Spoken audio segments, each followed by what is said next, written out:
আসসালামু আলাইকুম ওয়া রাহমাতুল্লাহ। আজ আমরা আল্লাহর প্রিয় ব্যক্তি হওয়ার 5টি উপায় জানব। প্রত্যেক মুসলমানের কর্তব্য হল আল্লাহর প্রিয় পাত্র হওয়ার চেষ্টা করা। যেসব গুণাবলী অর্জন করলে মহান আল্লাহ তাআলা খুশি ও সন্তুষ্ট হন সেসব গুণে নিজেকে সাজানো। আল্লাহর প্রিয় হওয়া মানে তার সন্তুষ্টি অর্জন করা। আল্লাহর প্রিয় পাত্র হতে চাইলে 5টি বিষয় মেনে চলতে হবে। বিষয়গুলো হলো: নম্বর 1, কোনো আল্লাহওয়ালার সোহবত অর্থাৎ সান্নিধ্য ও সম্পর্ক গ্রহণ করা। সৎ মানুষের সোহবতে থাকলে স্বর্গের সন্ধান পাওয়া যায়। ভালো মানুষের কাছে স্বর্গের সুঘ্রাণ পাওয়া যায়। সোহবত সম্পর্কে কোরআনুল কারিমে ইরশাদ হয়েছে, সত্যবাদীদের সাথী হও। সূরা তাওবা আয়াত 119। আল্লাহ তাআলা মানুষকে সৎ ও সুন্দর মনের মানুষের সঙ্গে ওঠা বসা চলাফেরা করার জন্য তাগিদ দিয়েছেন। নবী রাসূল, ওলি আউলিয়া, আলেম ওলামাদের পথ হল সত্য ও সুন্দর।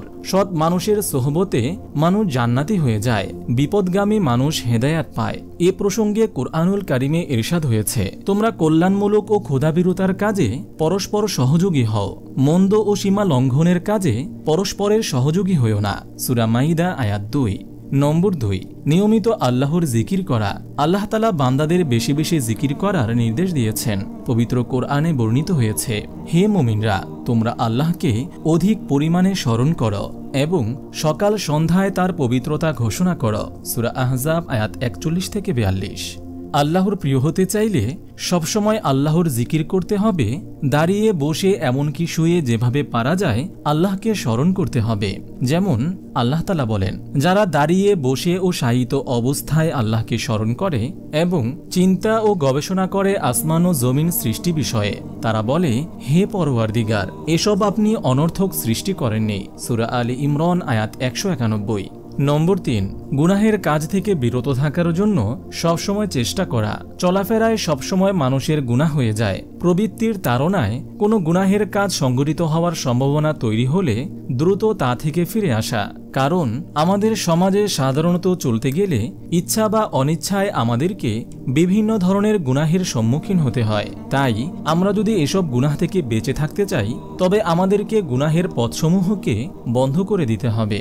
নম্বর 4, পাপ ও গুনাহের উপকরণ থেকে দূরে থাকা। পাপ এবং গুনাহের উপকরণ যেমন সিনেমা, নাটক, বিভিন্ন অশ্লীল সাইট ইত্যাদি দেখা, গানবাদ্য শোনা বা অশ্লীল গল্প, উপন্যাস পড়া থেকে দূরে থাকাও গুনাহমুক্ত জীবন করার উপায়। কারণ অশ্লীলতা মানুষকে কুপ্রবৃত্তি ও কুকর্মের দিকে ধাপিত করে। অনুরূপভাবে যেসব উপকরণ হাতের কাছে থাকার কারণে মন গুনাহের দিকে ধাপিত হয় সেসব উপকরণ থেকে দূরে থাকাও জরুরি। নম্বর 5, সুন্নত পালন এবং সুন্নত পদ্ধতিতে জীবনযাপন করা। পবিত্র কোরআনে আল্লাহ তাআলা বলেন, হে রাসূল, আপনি বলে দিন, তোমরা যদি আল্লাহকে ভালোবাসতে চাও তাহলে আমার অনুসরণ করো, ফলে আল্লাহ তাআলা তোমাদেরকে ভালোবাসবেন এবং তোমাদের অপরাধসমূহ ক্ষমা করবেন। সূরা আলী ইমরান আয়াত 31। আপনি যদি এরকম ভিডিও আরও পেতে চান তাহলে এই চ্যানেলটি সাবস্ক্রাইব করে পাশে রাখা বেল আইকনটি অন করে দিন।